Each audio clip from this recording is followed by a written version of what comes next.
Friends, we gathered together this morning to celebrate the life and to honor the memory of Ilene Sigel. Dolly's family so very much appreciates your presence here with them this morning. Your presence offers them a great deal of comfort and support.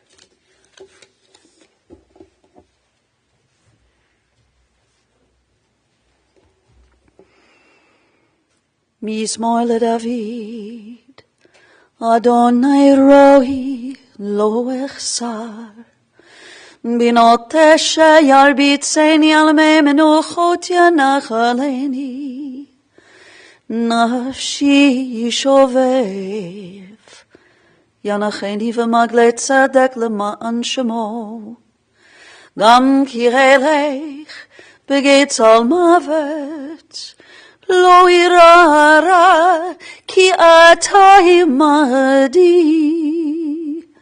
shiftecha mishantecha hema yanachamoni.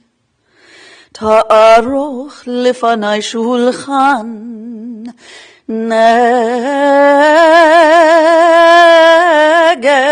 tzorirai. Dishanta vashamen roshi kosir vaya ach tov chesed yedifuni kol yamei chayai v'shaveti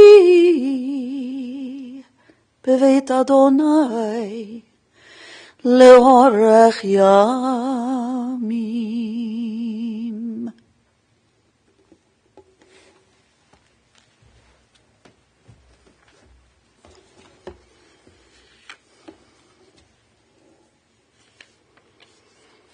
Adonai ma'adam v'teda ehu ben enosh v'achashvehu. O Lord, what are we that you have regard for us? What are we that you are mindful of us? We are like a breath. Our days are as a passing shadow. We come and we go like grass, which in the morning shoots up renewed, in the evening it fades and it withers. You cause us to turn to dust, saying, return, you mortal creatures. Would that we were wise, that we understood whither we are going. For when we die, we carry nothing away. Our glory does not accompany us. Mark the wholehearted and behold the upright. They shall have peace.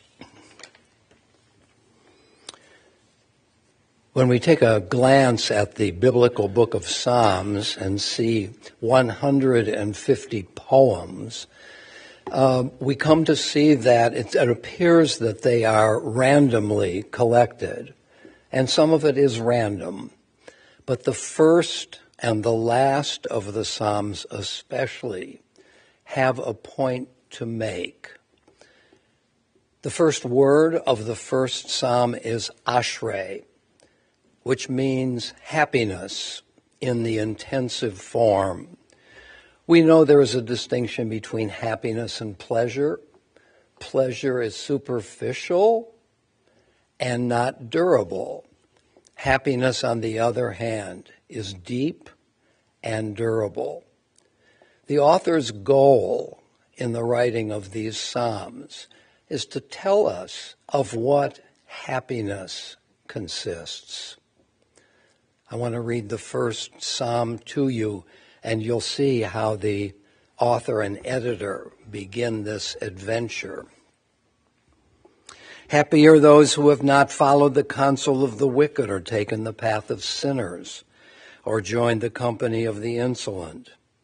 Rather, the teaching of God is their delight, and they study that teaching day and night.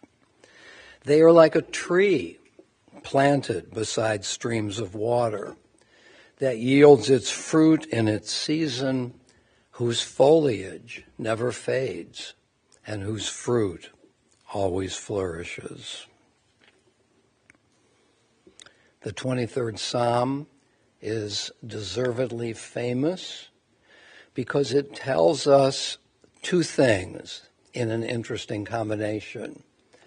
It tells us that life is good and we can be hopeful.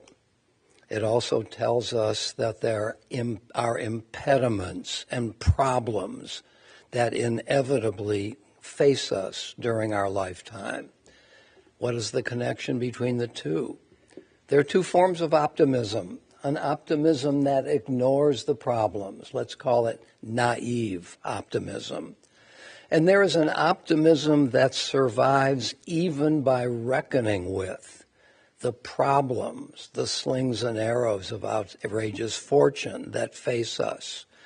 One of the reasons why the 23rd Psalm is so important is that it faces the problems and yet emerges optimistic. Join me if you know the psalm. The Lord is my shepherd, I shall not want. He maketh me to lie down in green pastures. He leadeth me beside the still waters. He restoreth my soul. He guideth me in straight paths for his name's sake. Yea, though I walk through the valley of the shadow of death, I will fear no evil, for thou art with me. Thy rod and thy staff, they comfort me. Thou preparest a table before me in the presence of mine enemies. Thou hast anointed my head with oil, my cup runneth over. Surely goodness and mercy shall follow me all the days of my life, and I shall dwell in the house of the Lord forever. The author of the biblical book of Ecclesiastes tells us that there is a time for everything, that there is some logic and order to our lives. The problem is that we do not know what that is, and so we have to face the issues that confront us with faith and with persistence. Ecclesiastes chapter 3. For everything there is a season, a time for every experience under the heavens, a time to be born and a time to die, a time to plant and a time to uproot what is planted, a time to tear down and a time to build up, a time to weep and a time to laugh, a time to grieve and a time to dance, a time to throw stones and a time to gather stones, a time to embrace and a time to refrain from embracing, a time to seek and a time to lose, a time to keep and a time to discard, a time to tear and a time to sow, a time to keep silence and a time to speak.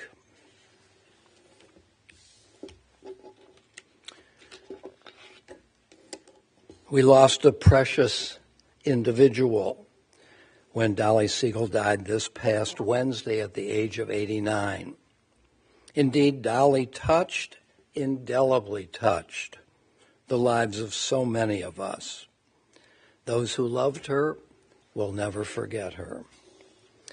Dolly was born in Youngstown, Ohio, to her parents, Mark and Edith, and she spent some of her early years in Cleveland, graduating from Cleveland Heights High School. Thereafter, she at first attended Michigan State University before transferring to the University of Michigan, where she received her bachelor's degree in speech pathology. And then she worked in the city of Cleveland school system for a couple of years before marrying the love of her life, Norman Sigel. Together they enjoyed a wonderful marriage and raised two fine boys.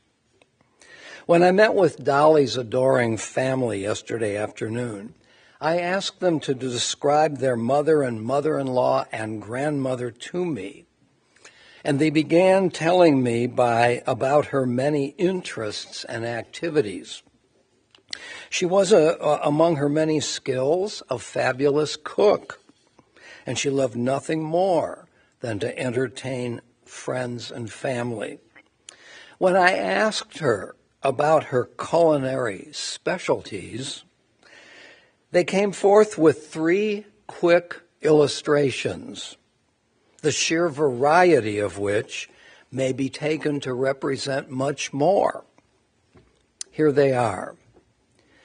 Chicken drumettes, yellow Jell-O mixed with Cool Whip, and now I quote her family directly, Jewish stuff.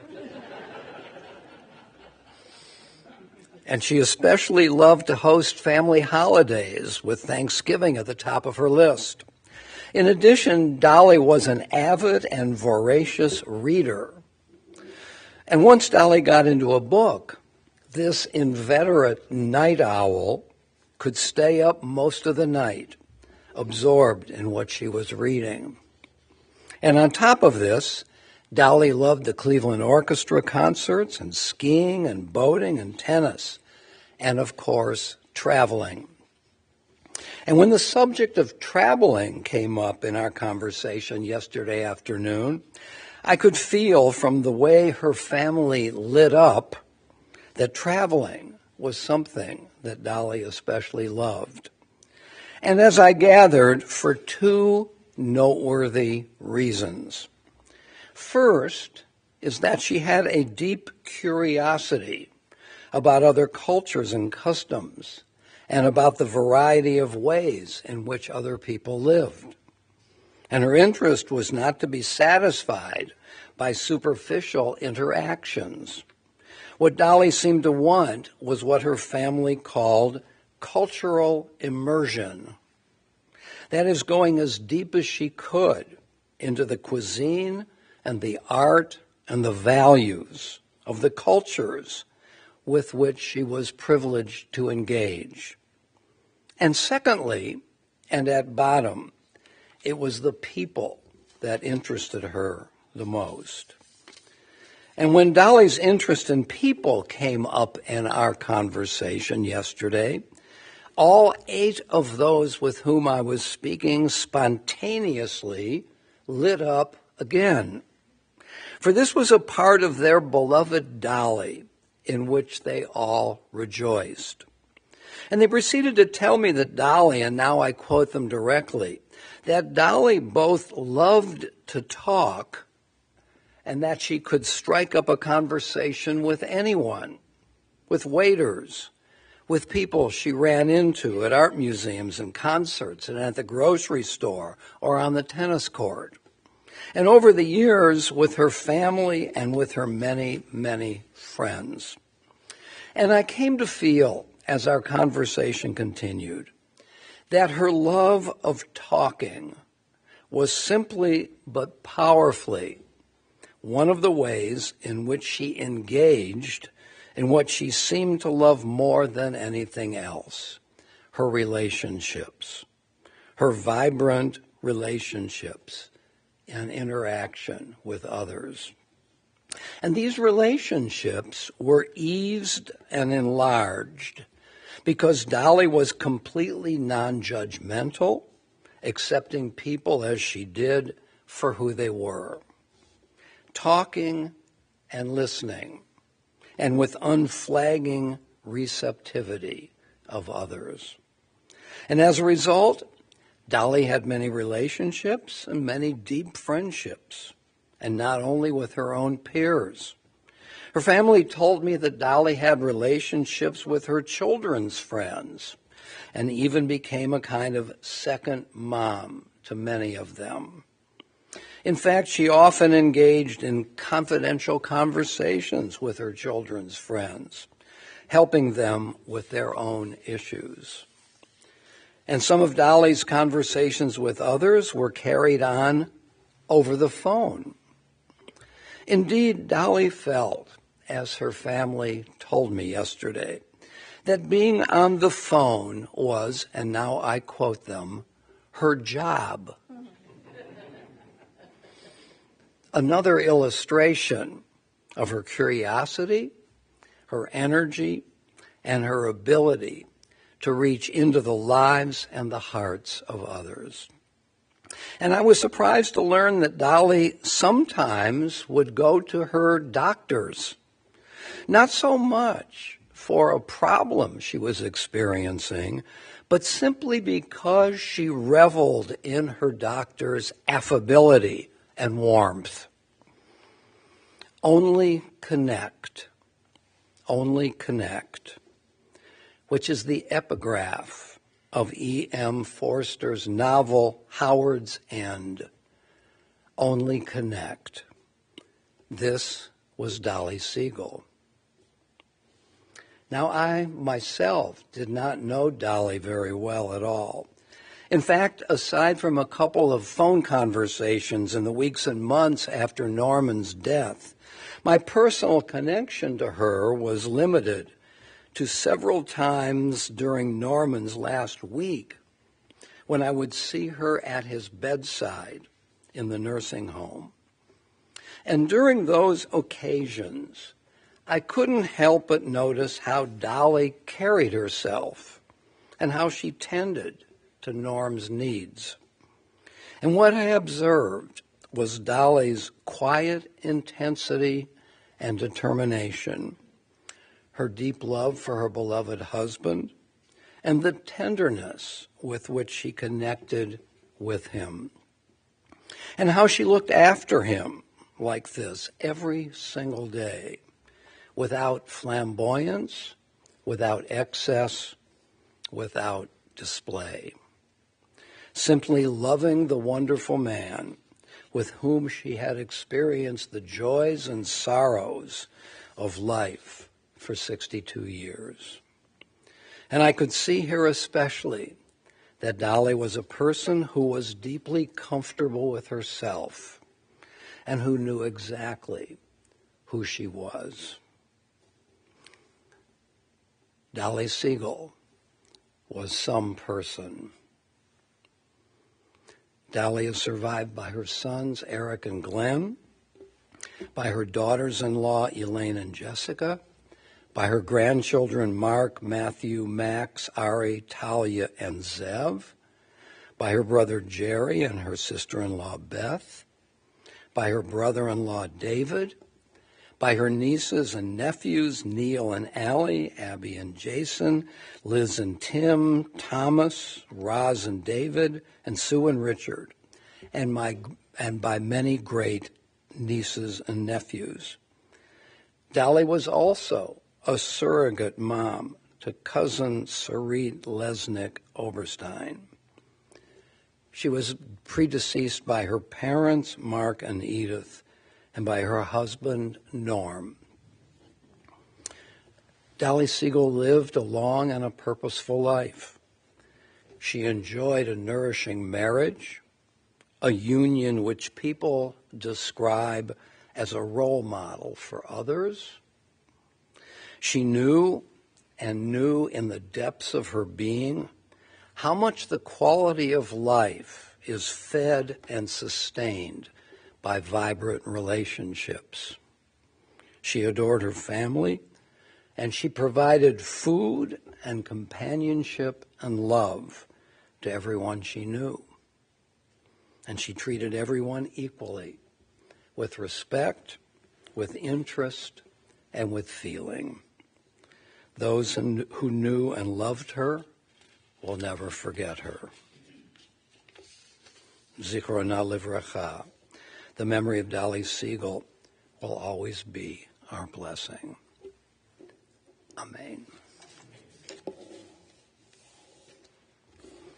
I want to now call on several people who reflect on the life, the qualities, and the accomplishments of Dolly Sigel. First of all, her nephew, Thomas.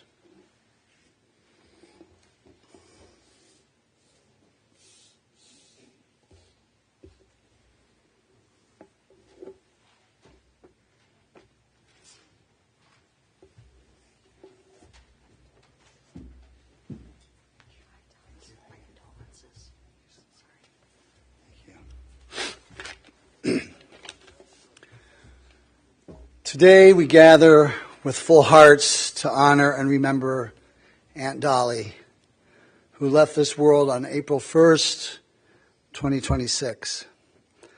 Even as we feel the weight of this loss, we must also feel the unmistakable imprint she leaves behind, an imprint made of kindness, steadiness, family devotion, and a love that never asked for attention, yet was felt by everyone who knew her.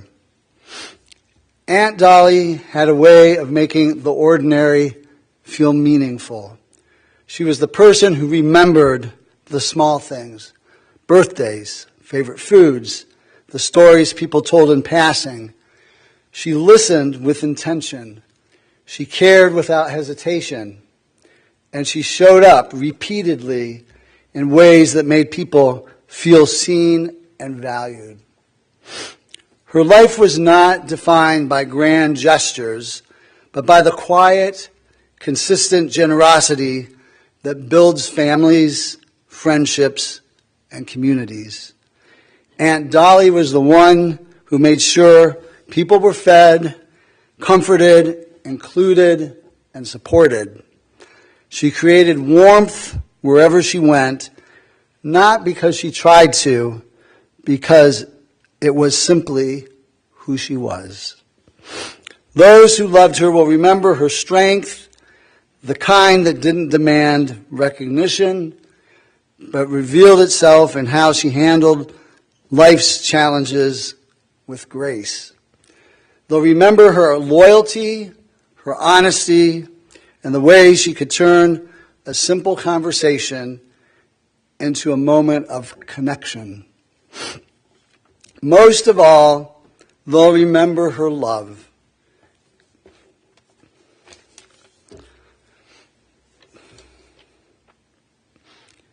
Aunt Dolly loved deeply and without conditions.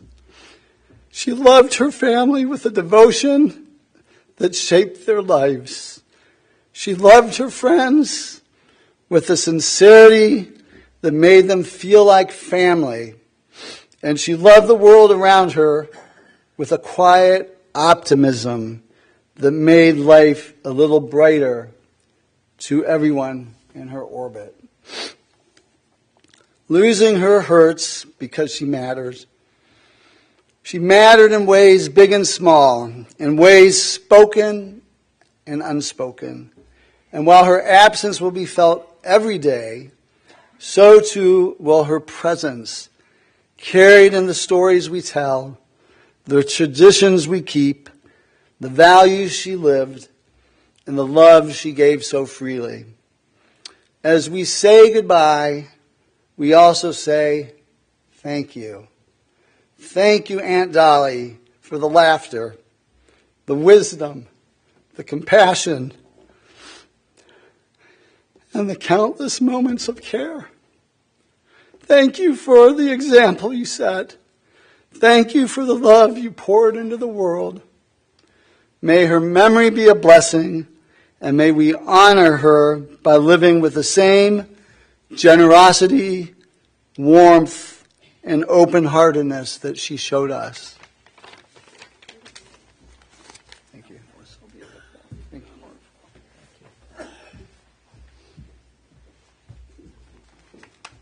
you. And now Dolly's sons, Eric and Glenn.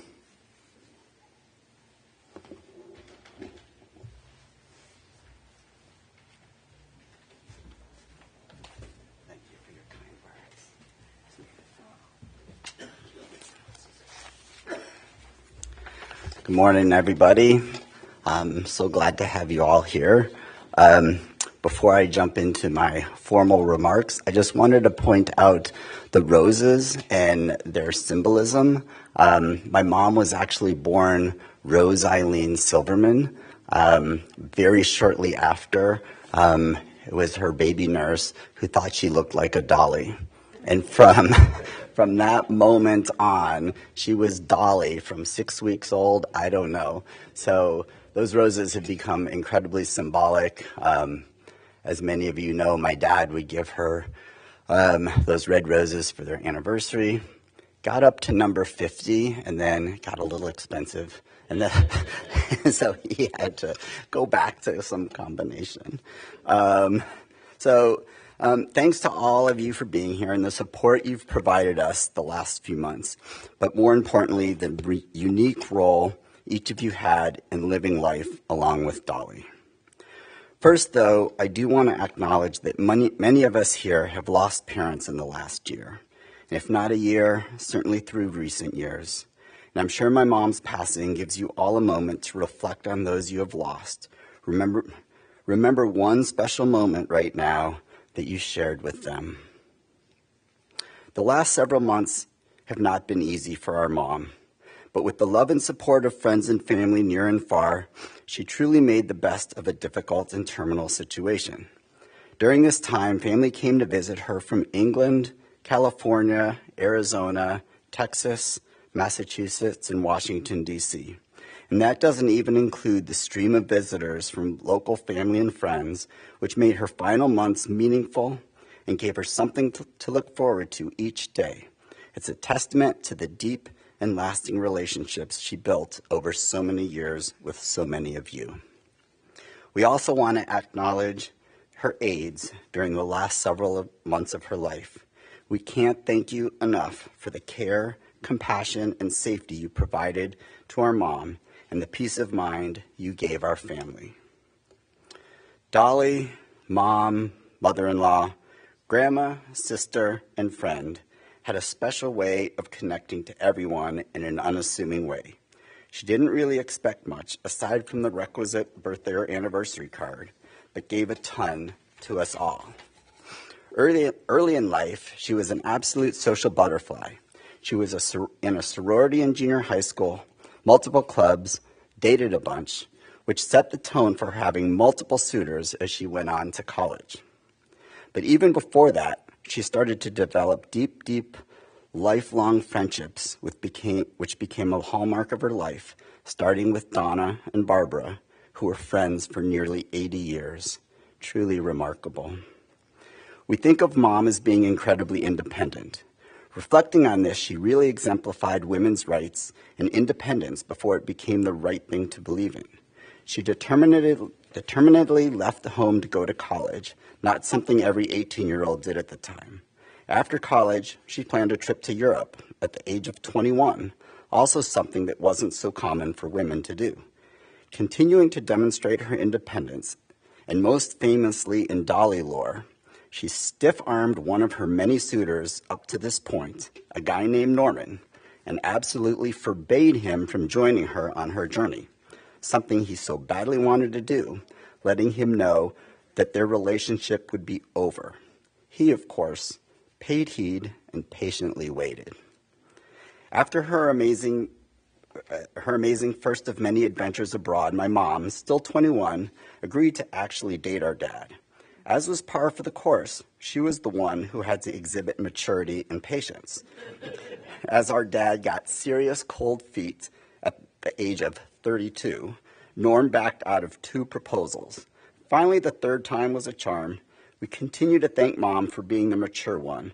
Otherwise, of course, we wouldn't be here as we are, and Dolly and Norm would never have happened. At that point, there was no turning back. Mom and Dad created a life together. At times, lines were blurred, and Dolly and Norman, or Norman and Dolly, became one. They had so much fun together. The love of travel, near and far, grew. Ski trips, Treasure Key, Europe, Asia, Africa, both together as a couple and with us as a family. Together, they served as role models as all of the grandchildren actively engage in that wanderlust. In addition, they embraced the boating life on Berlin Reservoir, entertaining many of you on the Dolly 1, the Dolly 2, the Dolly 3, and the Dolly 4, the name of our boat. And she amazed us by water skiing and not being sure how she could water ski without getting her hair wet. They held season tickets to the orchestra, collected art, and most importantly, continued to build friendships that lasted a lifetime. Parties, oh my God, the parties. Mom and her friends used to host for families and friends. Many in this room were present as celebration after celebration went down. Us kids would lurk, watching how the adults in our lives engaged in life. Mom, aided by Norm, of course, showed us how to really have fun while at the same time celebrating family and friends, anniversary parties, birthday parties, and of course their penultimate Thanksgiving events, which generations reveled in. The rabbi reflected her skill in the kitchen and mentioned some of the foods she was famous for, but what I would add to that list would be stuffed cabbage, tzimmus, and tons of cookies, which she would divide up, eat half herself, and maybe pass the rest to the rest of us. Of course, Mom was a devoted mom, and she was a night owl. loving to sleep in. These things proved to be a bit contradictory. She enthusiastically woke up with Glenn and me and made breakfast before the first day of school every year. After that, as she valued sleep, we were on our own, even as second and third graders, to get dressed, eat breakfast, and leave for school, all while Mom was sleeping. That love of sleep also allowed me as a 3-year-old to become independent as well, cooking bacon on the stove unsupervised, and playing barbershop by myself. That was the last time I've cut my hair on my own, as it took about a year to recover.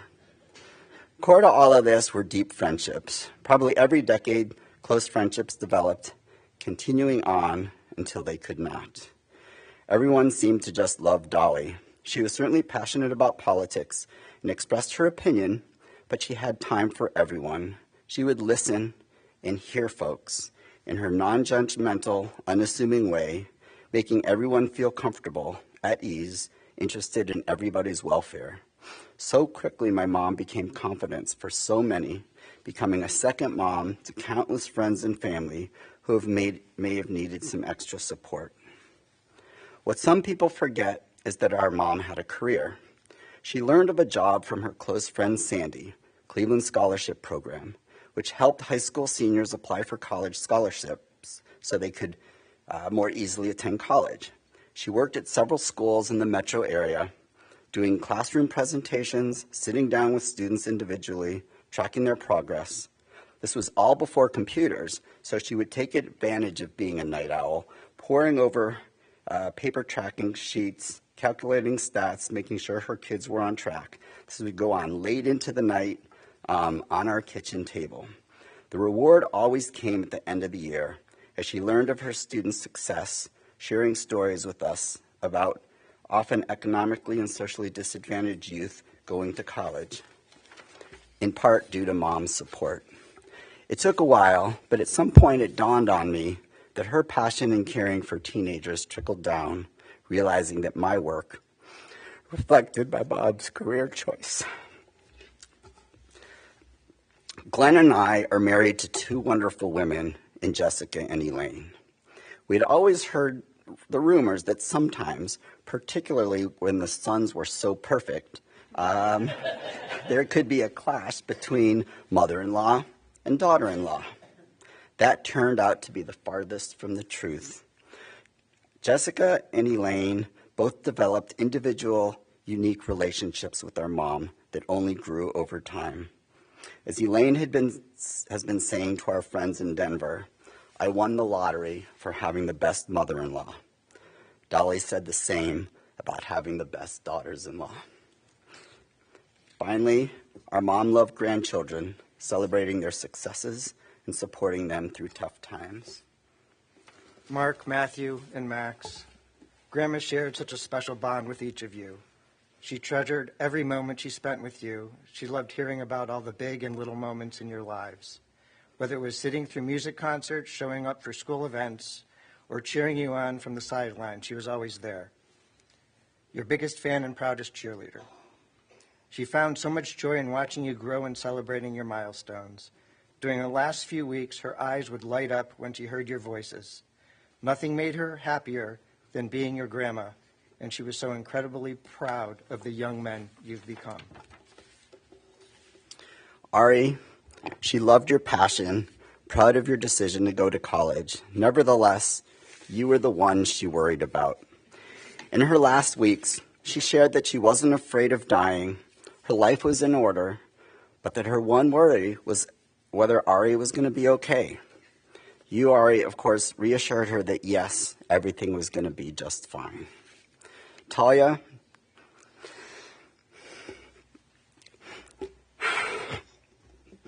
Dolly's only granddaughter.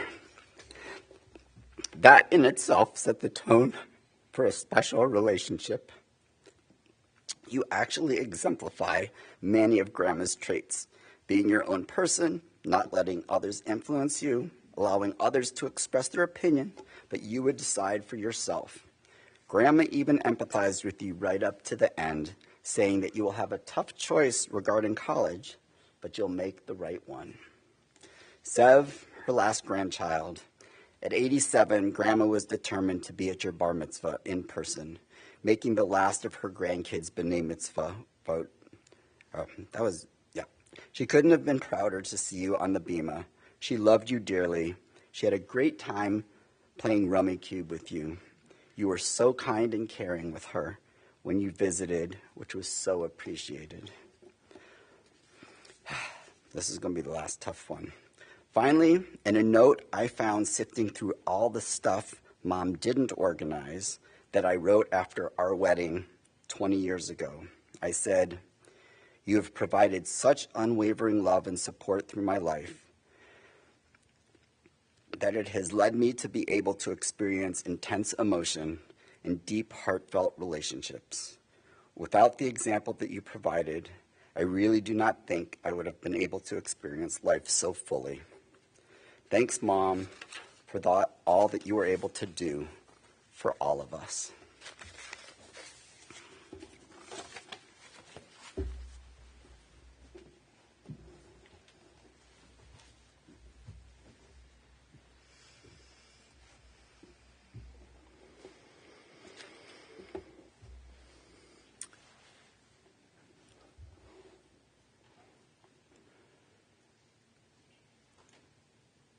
Now her grandsons, Mark and Matthew.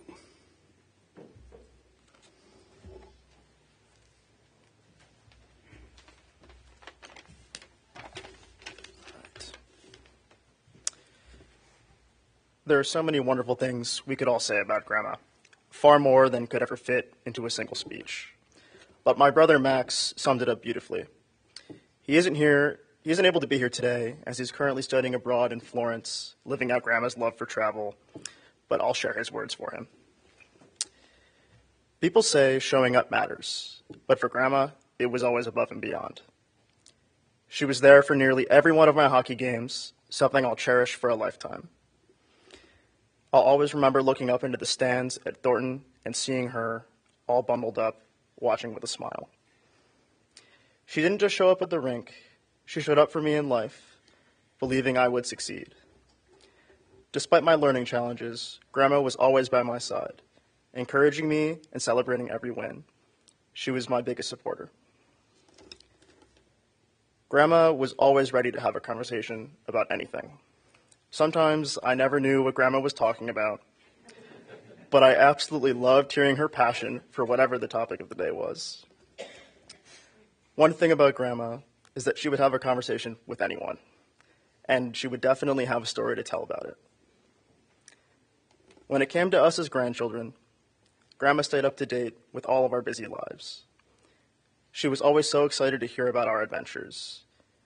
She was always happy to hear from us, even a simple phone call. Grandma's deep care for family is something I strive to model in my own life. I'll never forget the times I would call Grandma from school and she would confide in me. "Don't tell your father, but I fell asleep on the couch again and went to bed at 6 a.m.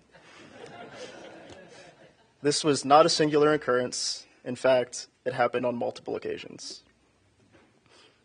At any rate, Grandma, you have been one of the most inspirational people in my life. I love you and miss you so much already. As we know, it's never just bye with Grandma. It's always bye-bye."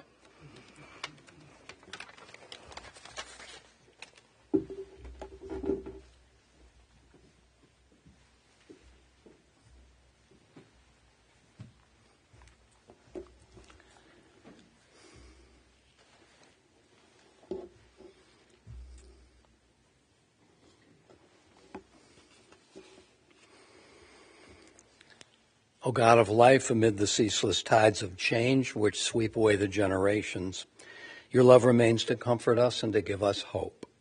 Around us are life and death, decay and renewal, the flowing rhythm that all things obey. Our life is a dance to a song that we cannot hear. Its melody courses through us for a little while, then it seems to cease. Whence the melody and whither does it go? In darkness as in light, we turn to you, the source of life and the answer to all of life's mysteries. As you are able, I invite you to rise for the Eil Malei Rachamim.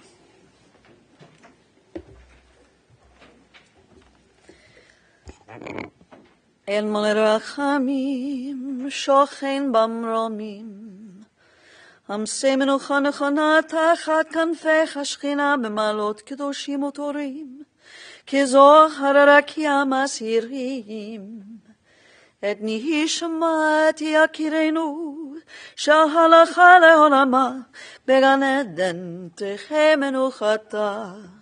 אהנה בחרחמים אסתירך, בסתר כנפיך לעולמים, ותתרור בתרורך ימת נשמתה. אדוני הוא נחלתה ותנוח בשלום, על משכבה ונאמר אמן. Compassionate God, eternal Spirit of the universe, grant perfect rest in your sheltering presence to Ilene Dolly Sigel, our loved one who has entered eternity. O God of mercy, let her find refuge in the shadow of your wings, and let her soul be bound up in the bond of everlasting life. God is her inheritance. May she rest in peace. And let us say together, Amen. You may be seated.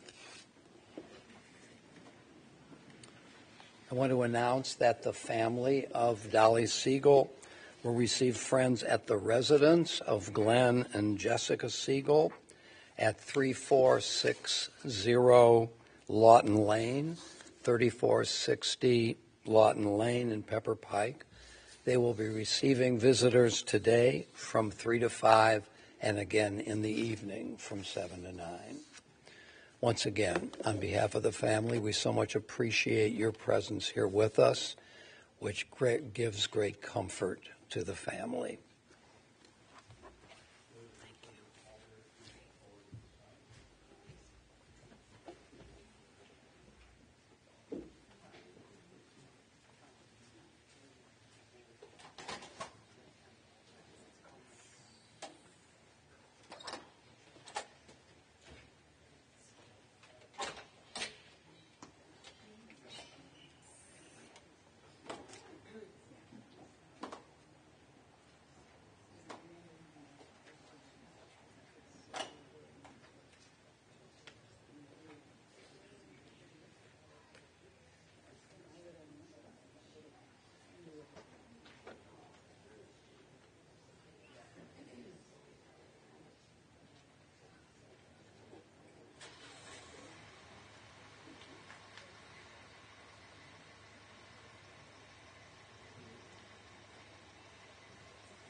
See the coach. Square off a little bit and place the casket right on the road.